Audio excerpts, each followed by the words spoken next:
Welcome to the Afterspin, opinions from thought leaders in our state. I want to ask Rick Henderson and Patrick Sebastian. A lot has been written about the bankruptcy of McClatchy newspapers. They own several papers in North Carolina, including the Charlotte O, the N&O, the Durham Herald, a number of other ones. The combination of declining circulations and resulting major drops in advertising are forcing newspapers all across the country to shut down. Is this trend going to continue? How's it going to impact the news business? And how are citizens going to be able to get the news? Rick, you're in that business. Right. And I lived through a shutdown of a newspaper in Denver, Colorado, when the Rocky Mountain News, which had a circulation of 200,000 on the weekdays and 600,000 on the weekends, just closed up shop. The competitor, the Denver Post, had comparable daily circulation and 700,000 on weekends. So you had one town supporting two newspapers of that size.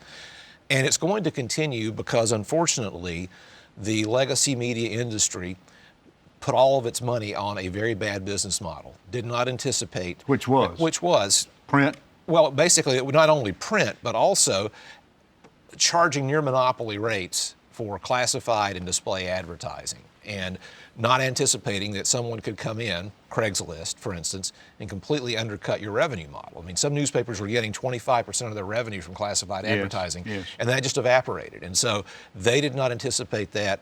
They also were giving away their content for free, unless you were one of the national publications like the Wall Street Journal or the New York Times or the Washington Post. And so there was no reason for people to continue subscribing to newspapers, because what they had done is they had taken their primary vehicle for delivery, which was the Dead Tree morning print edition, and made it a loss leader, essentially. And so you can't really recoup that money. Now, what this means for the news is that you're going to see a lot more for the legacy papers. You're going to see a lot more investment by large nonprofit foundations and the like, as we're seeing some of that already. You're going to see some of these papers, like the News and Observer, has already ended its Saturday edition. I wouldn't be surprised to see it end other daily editions. Yeah, today I got the Friday, Saturday edition, which had basically about four or five more pages than it usually would on a Friday.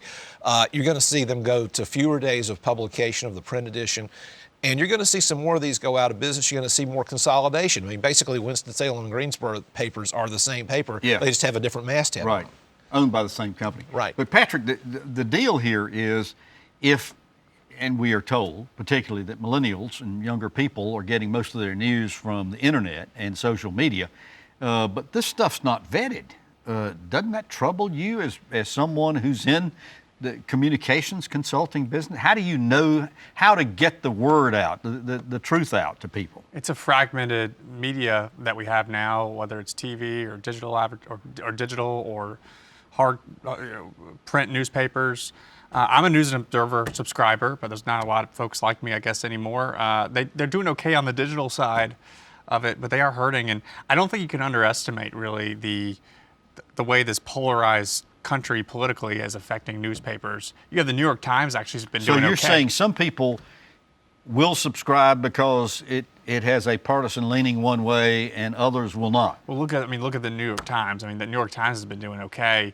When Trump leaves, I don't know if they'll be doing okay as much, but we can't underestimate enough how much Republicans hate the News and Observer and the Charlotte Observer, which are owned by the same company. I had a client that got endorsed by the News and Observer in the Republican primary, and that was not seen as a good thing. In fact, there's a lot of folks on Facebook were saying, "Hey, this person was endorsed by the News and Observer, but don't hold that against her. She's still really, really good, I promise you." So I don't think we can underestimate how, about half the electorate does not want anything to do with, the large print media. Of course, then you have niche companies like Policy Watch, like Carolina Journal, and other outfits that do really well because they have a niche audience and they do really well. Well, even with that, I mean, I understand that there is a somewhat of a partisan slant to your publication, but I also recognize the fact that you're vetting the facts that go into these things. This is not just somebody pulling numbers out of the air. Well, I mean, I think there's this thing that's called reputation that I think is extremely important, and that's something that's really, really difficult to squander. And if you squander it, you have a very hard time getting it back.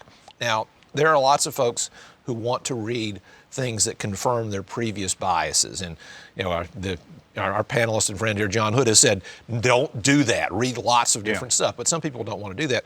But I also think that the media bias angle is outstated when your business model doesn't work, even if you were going everything right down the middle, even if you were doing what USA Today models itself to do, for instance. Even so, the business model just this didn't business work. of media bias has been going on since colonial times in America. I mean, I've read some stories about these one sheets that these people used to publish and so forth that were obviously tools for. It may be the same, but the difference is now other people, if they don't like what they see in the News and Observer, they can go somewhere else now. There's so many different places you can go online and get your. But where? That you can be assured that you're getting. Because Republicans will go to the Drudge Report and find articles they like. Local news is the problem, and that's where we're really going to suffer. Is that who's going to cover the county commissioners meeting? Who's going to report on the school board meeting? I'm a believer in local journalism. That's why I have a subscription to the News and Observer. Every time I go speak to groups, the last thing I tell them is support your local newspaper and local radio station. It's not like they're making a bunch of money. I mean, of course, if you want to know how reporting used to be back in the time, just read the short story Journalism in Tennessee by Mark Twain. You'll get a good laugh out of that. The Carolina Journal, I mean, they're the ones that did more research on the pipeline deal than anybody. Yes. And they kind of broke the story more than anybody, and got to give them a lot of credit for it. It is a field in flux, and it is, for some of us old folks, it is worrisome. Thank you for watching the After Spin. We'll have more video all during the week on ncspin.com.